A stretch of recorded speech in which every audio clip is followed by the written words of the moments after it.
Hello and welcome to another episode of Parker's Previews, powered by the Hammer, part of Hit the Books CFB on Twitter and on YouTube and wherever you get your podcast. We are sponsored by Circa Sports. Bet like the pros with the world's largest sports book right at your fingertips. Circa Sports. Experience big app bets with the highest betting limits, better money line splits with the lowest hold percentage, best customer service, and more. Sports betting on the go has never been better. Now you can download, fund, and bet like a pro from anywhere in Nevada. Get your new bookie today at circasports.com. Welcome back. We're in the midst of bowl season right now. Some great games going on. A couple of bets still outstanding. We are on the show for bowl season. A cool 3-2. With a one bad beat. Am I going to call UTSA a bad beat? I'm not. I'm just frustrated with them. Four straight passes at the goal line. They should have run the ball. Could have scored there. Could have done me a favor. But still looking pretty good. We've got Washington plus floor. Florida State -9 is still outstanding. That'll happen this week. But we're going to go ahead and get 4 more plays this week. As you can see, we're going to hit some New Year's 6 games. We're going to hit some playoffs and talk about those games and the bets I like for both of them as they stand right now. We'll see how those other bets play out so far. So first one I want to go for is Kansas State and Alabama. A very fun game here between two teams who historically you might think, maybe the SEC team in the Sugar Bowl is going to be checked out a little bit, especially when they're Alabama, who has playoff aspirations and didn't make it this year. But Bryce Young, Jahmyr Gibbs, both playing according to reports, and no opt-outs for Kansas State. Wide receiver Malik Knowles is going to be back here. So some definite transfer hits for Alabama, but a lot of that is depth. These should be two teams relatively at full strength, and I like this matchup a whole lot. You've got Alabama 7th in EPA per play margin, Kansas State 31st. Look at the offenses, though. 20th in EPA per play for Alabama, 42nd for Kansas State. Kansas State, lower success rate, right? 49th in offensive success rate overall. And I specifically want to isolate their pass game. They're 38th in passing success rate, averaging 41.6% success rate in the pass game. But they're 25th in EPA per pass. This team can be extremely explosive and can be very, very frustrating to play against as a bowl opponent. They'll have a lot of time to scheme up ways to get Deuce Vaughn open overall. But if you look, they're 25th in the EPA per pass. Alabama has been a little bit better against the pass than the rush and defense. They'll certainly be tested with that run game and that rushing success rate because Deuce Vaughn, Kansas State's explosive running back / receiver who goes out of the backfield, will be someone to very, very hard to keep track of all season. So I like a lot of scoring in this game, and I like it for a couple of reasons. First off, we have on both sides, we have a really good matchup of teams who generate quality possessions well and prevent quality possessions well, but they don't do as well in finishing drives. So Alabama, 13th in quality possession rate and equal rate. Kansas State's defense is 25th. Alabama is 6th at finishing those quality possessions, but Kansas State is 60th at allowing 3.97 points per quality possession. So pretty bad relative to how often they allow those plays. That means they're giving up some explosive play touchdowns. They're susceptible to those. I think Alabama should be able to finish drives really, really well. On the other side of the ball, of course, we have a very, very similar matchup where Kansas State, pretty okay, 44th at generating quality possessions, 54.7% there. But Alabama's defense is excellent, 7th overall, 38.3 at preventing quality possessions. Where that mismatch again comes up and rears its head, Kansas State, 19th in finishing drives. Alabama, 3.96 points, 59th in preventing finishing drives there. So I think both teams will be able to score. They'll be able to generate quality possessions well, and they'll be able to finish those opportunities at a high rate, kicking touchdowns more than field goals. I have this total at about 58 right now. I think if I'm doing my math right, 57, 58 and a half or so based on my just raw numbers. I expect Kansas State to be scrappy to keep this close. I'm not as interested in the In the spread here, it's down, to 3, within 3 at certain places that you go, but you can get an over at 54.5. You can get it at 55.5. I'm going to take the over in this game just because of the mismatch of how both teams generate quality possessions well and finish them well on offense, but don't finish them well on defense. That's going to lead to a lot of points here. I think we'll go well over what I see as a low total for two offenses who more or less should be at full-ish strength here. So a very fun game, staying away from a side, but going to take the over on Alabama and Kansas State. Let's keep it moving. Let's go to another New Year's Six game. Another very, very fun game. Tulane, after just a great season, is going to face USC. They won the American Athletic Championship, and just a great turnaround. 2 wins last season and 11 this season, headed into the Cotton Bowl against USC. They're averaging 35.2 points per game, giving up only 20.5. They've won 3 straight against SMU, Cincinnati, and avenging their loss at UCF there as well. So a very, very fun story. Michael Pratt, their experienced quarterback, thrown for 2,700 yards, 25 touchdowns. And Spears, the running back, has just been an absolute monster. He's super involved in the passing game for Tulane as well.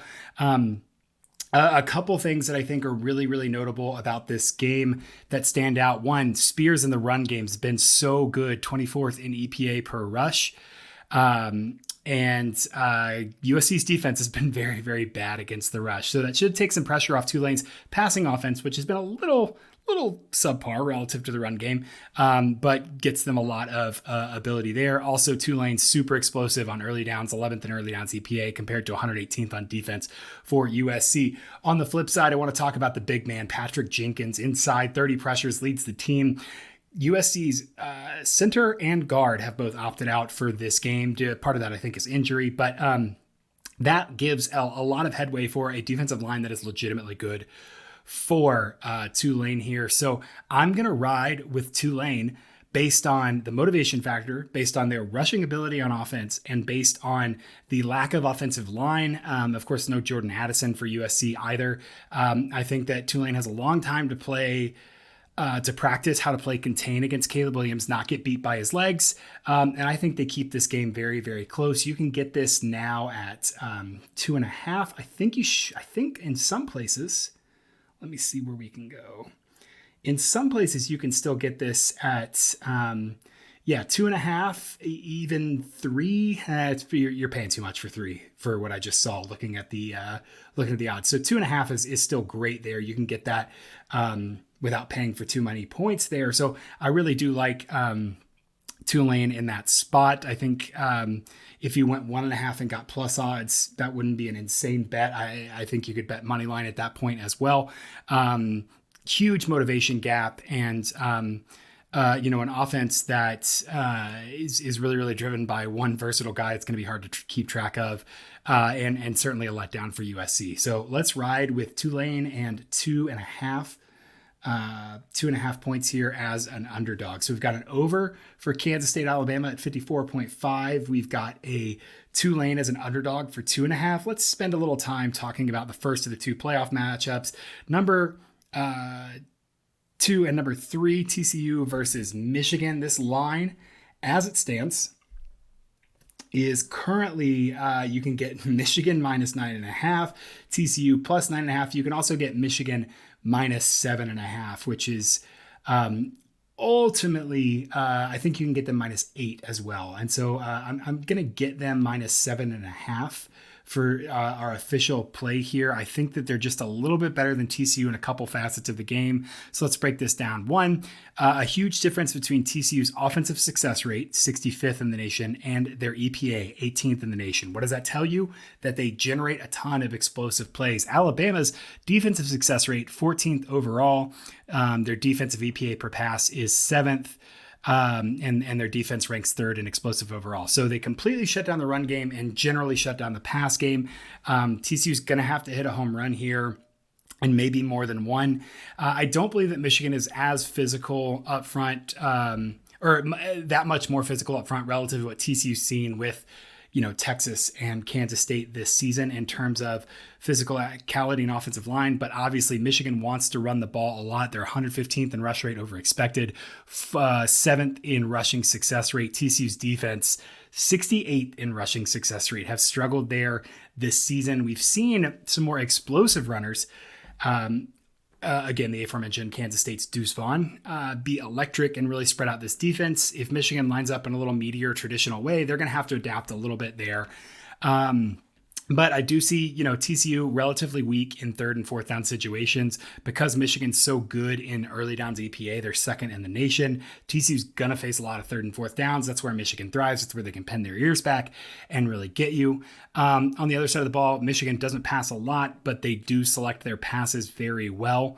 19th in EPA per pass. TCU's defense is 64th there. So despite a good success rate allowed in the passing game, a pretty low EPA performance from the defense there in terms of passing. I think Michigan will be able to generate some explosive passing plays, which is really going to turn things on their head for TCU. Looking at just some other numbers, Max Duggan, 3,300 yards this season, 30 touchdowns. Kendra Miller, an underrated running back, 17 touchdowns, 1,300 yards. And Quentin Johnston will be kind of the three-headed monster. He's got 903 yards, 5 touchdowns. For TCU, of course, McCarthy and Edwards will be playing in lieu of the injured Corum, but he's looked okay in spots of relief. And then, of course, Bell as the outside receiver there. Both of these teams have a very high-end skill talent unit on both sides there. TCU averaging 40.3 points per game. Michigan averaging 40.1 this season. I think there is some... Diplomatically, some concerns about Michigan's strength of schedule. Their strength of schedule is 23rd, according to the Massey Composite. TCU's is 4th. So Michigan by no means playing a terrible strength of schedule, but TCU definitely had it a little bit harder, especially in conference play. TCU 25 points allowed per game, Michigan 13.3. TCU 4-1 in their last 5 games. Michigan 5-0. Of course, they're undefeated heading into this season. TCU's one loss was by 3 points in overtime at the end of an 11-game stretch, so they'll be healthy here. I expect this game to be uncomfortable for Michigan. I think it'll be a little closer than a lot of people think, but I do think that Michigan ultimately pulls away here and wins this by close to double digits. So I'm going to ride with Michigan -7.5 as my third official play of the day. I like their rushing ability and their pass selection on defense to really spread out TCU's defense. And if they can shut down the run against TCU and force TCU into these bad third down situations, that offense is going to stall. So a fun season for the Frogs, but I will go ahead and take Michigan. Would be inclined to lean towards an under here. It depends on where you can get this number. Looks a little weird. You'd have to do some shopping on the under to make it make sense. But again, I don't see this as a huge scoring game, but I do think Michigan separates overall. So that's my third pick. Recapping again, we've got I'm spoiling my next pick. We've got Kansas State over 54.5, Michigan -7.5, Tulane +2.5. And we've got our final pick, which is going to be the favorite in the playoff again, Georgia -6.5. I'm a little bit worried about the quality of defenses that Georgia has faced. Their 5 best opponents, all 4 of them, 3 of them ranked worse than 70th in EPA per play defense, 2 of them ranked outside the top 30. And Ohio State's defense has not been excellent all season, but has been very, very good. I think it's been a little bit maligned. That being said, Georgia can... Ohio State can challenge Georgia, I think, in a really interesting way with their wide receivers. We saw in the Tennessee game, for instance, that Georgia, there were opportunities for Tennessee to catch those passes and put those passes in the right spot. You could argue C.J. Stroud's a little bit more dynamic and accurate than Hendon Hooker. And, of course, Ohio State's wide receiver room is deeper than Tennessee's. So certainly will be a challenge here. I actually expect this to be a little bit more of a defensive battle than an offensive battle, just because of the way that both of these teams have played, which is a weird thing to say about Ohio State. But their defense, 9th in EPA per pass, 11th in EPA per rush. Georgia's offense, 69th in EPA per rush overall, 61st in run rate over expected. I had this right about 6 points, just under 6 points. I'm gonna a little bit disagree with my number here, and round up and say I'm going to take Georgia to cover here. I think we're going to see kind of a separating factor. Georgia might run a little bit more than average to try and mitigate the strength of Ohio State's passing offense here and really try to spread things out. I think we'll kind of see a separation like we see in a lot of Georgia games. I expect them to be pretty disruptive up front. If this gets too much higher, I'm scared off of it though. But so if you can get this at 6.5, that's great. I wouldn't take it too much because I do expect it to be kind of within that touchdown 8-point range there. Looking at Georgia's defense, they are 22nd in EPA per pass. Like I said, they can be exploited. They're 18th in passing success rate. So about the same there in terms of explosiveness and efficiency, but they are really, really stout in pass defense, even if that is relatively their weaker unit.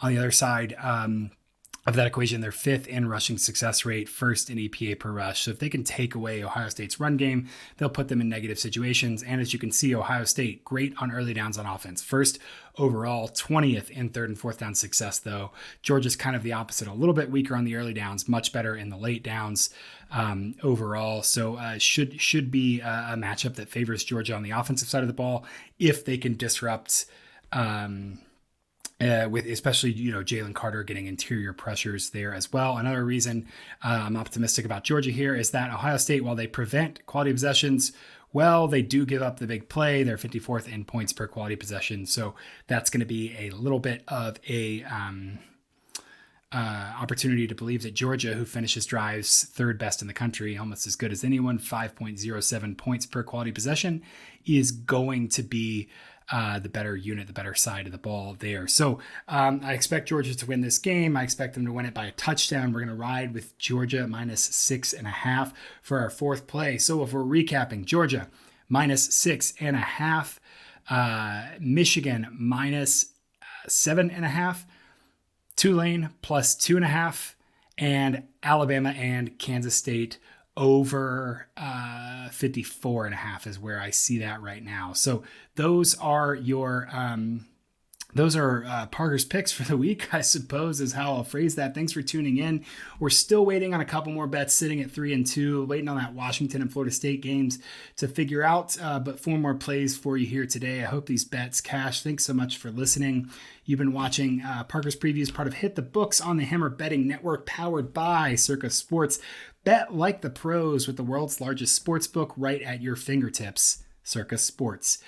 Experience big app bets with the highest betting limits, better moneyline splits with the lowest hold percentage, best customer service, and more. Get your new bookie today at circasports.com.